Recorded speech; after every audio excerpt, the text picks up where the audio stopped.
नमस्कार दोस्तों, आज के इस वीडियो में हम फिर से एक नई भर्ती के बारे में आपको बताने वाले हैं। और ये जो भर्ती निकाला गया है महिला एवं बाल विकास विभाग के द्वारा यहाँ पर भर्ती निकाला गया है। तो इसमें किस पोस्ट के लिए भर्ती निकाला गया है और कितने पदों पर यहाँ पर भर्ती निकाला गया है, कौन कौन से जिला में इसका आवेदन करने के लिए यहाँ पर भर्ती निकाला गया है, इसका आवेदन करने की प्रक्रिया क्या है, इसका डेट कब तक रखा गया है, इससे जुड़ी हम संपूर्ण जानकारी आपको इस वीडियो के माध्यम से बताने वाले हैं। तो वीडियो के लास्ट तक ज़रूर देखें। उससे पहले कि आप चैनल पर नए हैं और अभी तक चैनल को सब्सक्राइब नहीं किए हैं तो चैनल को सब्सक्राइब जरूर कर लें, ताकि इस तरह के जो भी इन्फॉर्मेशन, जो भी अपडेट हम दें तो सबसे पहले आप तक पहुँच सके। तो चलिए हम वीडियो को स्टार्ट करते हैं। मेरे सामने यहाँ पर ऑफिशियल नोटिस यहाँ पर दिखाई दे रहा होगा। ये महिला एवं बाल विकास निगम बिहार की तरफ से ये नोटिस को जारी किया गया है। और यहाँ पर जो नोटिस को जारी किया गया है, यहाँ पर 26/2025 के डेट में इस नोटिस को जारी किया गया है।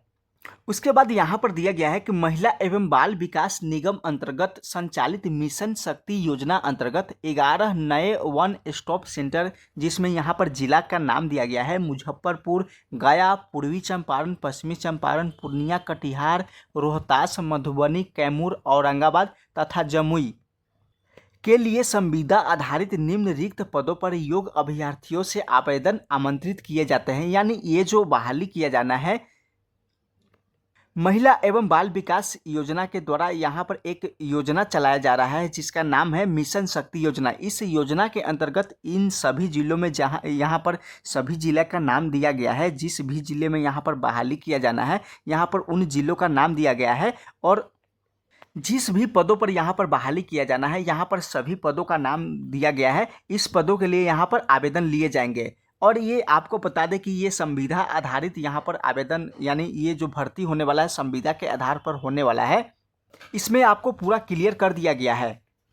उसके बाद यहाँ पर पोस्ट के बारे में जानकारी दिया गया है कि किस पोस्ट पर यहाँ पर कितना वैकेंसी आया है और किस जिले में यहाँ पर कितना पदों पर यहाँ पर बहाली किया जाना है। यहाँ पर पूरा जानकारी दिया गया है। जैसे कि आप यहाँ पर देख सकते हैं कि यहाँ पर केंद्र प्रशासक यानी सेंट्रल एडमिनिस्ट्रेटर के यहाँ पर पदों पर बहाली आया है। उसके बाद यहाँ पर किस कैटेगरी के लिए यहाँ पर कितना पद रखा गया है।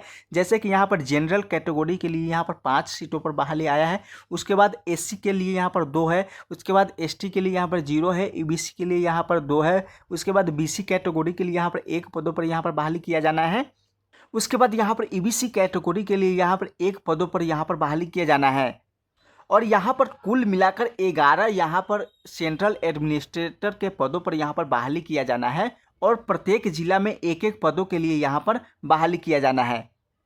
उसके बाद यहाँ पर केस वर्कर के पदों पर यहाँ पर बहाली किया जाना है। उसके बाद पारा लीगल पर्सनल लॉयर का यहाँ पर पदों पर यहाँ पर बहाली किया जाना है। उसके बाद यहाँ पर पारा मेडिकल पर्सनल के पदों पर यहाँ पर बहाली किया जाना है। और किस कैटेगरी के लिए यहाँ, यानी महिला को यहाँ पर बहाली किया जाना है या पुरुष को यहाँ पर बहाली किया जाना है, यहाँ पर उसके बारे में भी जानकारी दिया गया है कि यहाँ पर सभी सीटों के लिए यहाँ पर महिलाओं के लिए आरक्षित रखा गया है। केवल यहाँ पर महिलाओं के लिए ही आवेदन किया जाना है।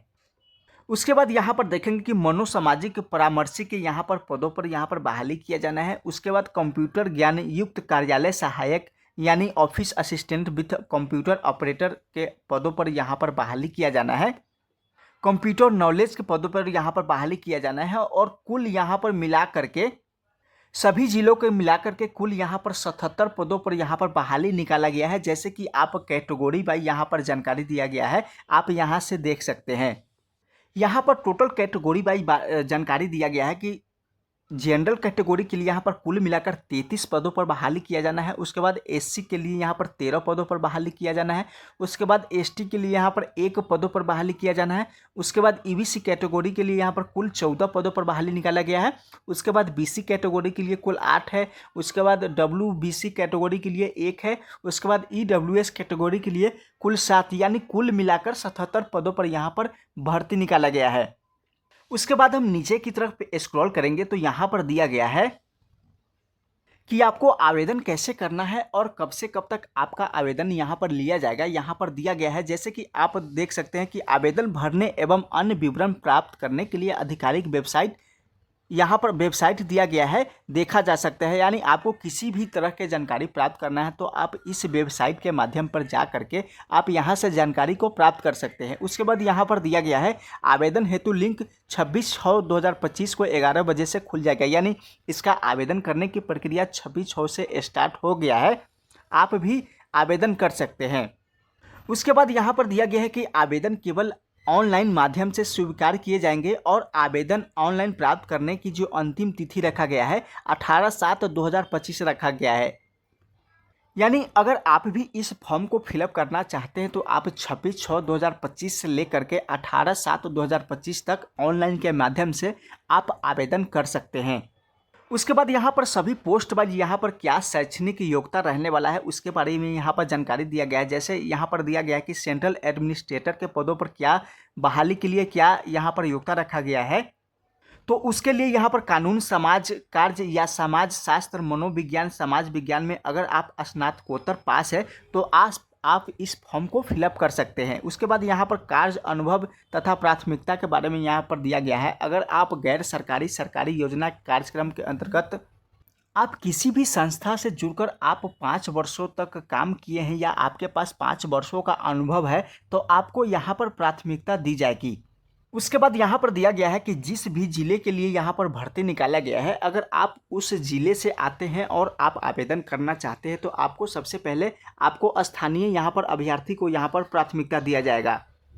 उसके बाद यहाँ पर केस वर्कर के लिए यहाँ पर क्या योग्यता रखा गया है, उसमें भी कानून, समाज कार्य, समाज शास्त्र, मनोविज्ञान, समाज विज्ञान में अगर आप स्नातक किए हैं तो आप इस फॉर्म को भरने के लिए एलिजिबल है। उसके बाद यहाँ पर पारा लीगल पर्सनल लॉयर के यहाँ पर पदों पर कानून में अगर आप स्नातक के साथ महिलाओं से संबंधित कानून में प्रशिक्षित या महिलाओं से संबंधित कानून की जानकारी है तो आप इस फॉर्म को फिलअप कर सकते हैं। उसके बाद यहाँ पर पारा मेडिकल पर्सनल के पदों पर भर्ती के लिए यहाँ पर अगर आप यहाँ पर पैरा मेडिकल में यहाँ पर प्रोफेशनल डिग्री डिप्लोमा कर रखे हैं तो आप इस फॉर्म को भरने के लिए एलिजिबल है, आप इस फॉर्म को फिलअप कर सकते हैं। उसके बाद सामाजिक परामर्शी के पदों पर यहाँ पर बहाली के लिए अगर आप मनोविज्ञान, तंत्रिका विज्ञान, न्यूरोसाइंस में स्नातक किए हैं तो आप इस फॉर्म को फिलअप कर सकते हैं। उसके बाद यहाँ पर दिया गया है कि कंप्यूटर ज्ञान युक्त कार्यालय सहायक के पदों पर जो बहाली किया जाना है उसके लिए यहाँ पर योग्यता रखा गया है। अगर आप स्नातक सहित कंप्यूटर आईटी में डिप्लोमा कर रखे हैं तो आप इस फॉर्म को फिलअप कर सकते हैं। उसके बाद यहाँ पर कार्य अनुभव के बारे में जानकारी दिया गया है कि अगर आपके पास कार्य अनुभव है तो यहाँ पर आपको प्राथमिकता दिया जाएगा। इससे संबंधित और भी जानकारी यहाँ पर नीचे की स्क्रॉल करने पर यहाँ पर आप देख सकते हैं। आप यहाँ से पढ़ करके यहाँ पर आप जानकारी को प्राप्त कर सकते हैं। यहाँ पर उम्र सीमा के बारे में बात दिया गया है कि अगर आप अनारक्षित वर्ग कैटेगरी से आते हैं और आप पुरुष हैं तो यहाँ पर आपको अधिकतम उम्र 37 वर्ष रखा गया है। उसके बाद अनारक्षित वर्ग महिला कैटेगरी से आते हैं तो यहाँ पर अधिकतम उम्र 40 वर्ष रखा गया है। उसके बाद यहाँ पर पिछड़ा वर्ग, अत्यंत पिछड़ा वर्ग कैटेगरी से अगर आप पुरुष एवं महिला दोनों हैं तो यहाँ पर अधिकतम उम्र 40 वर्ष रखा गया है। उसके बाद अनुसूचित जाति एवं अनुसूचित जनजाति पुरुष एवं महिला कैटेगरी से आते हैं तो यहाँ पर आपके लिए 42 वर्ष अधिकतम उम्र रखा गया है। उसके बाद यहाँ पर आवेदन करने के लिए आपके पास कौन कौन से दस्तावेज होना जरूरी है तो यहाँ पर दिया गया है कि आपके पास शैक्षणिक योग्यता का जो प्रमाण पत्र है आपके पास होना चाहिए। उसके बाद शैक्षणिक अंक का प्रमाण पत्र यानी अंक प्रमाण पत्र होना चाहिए।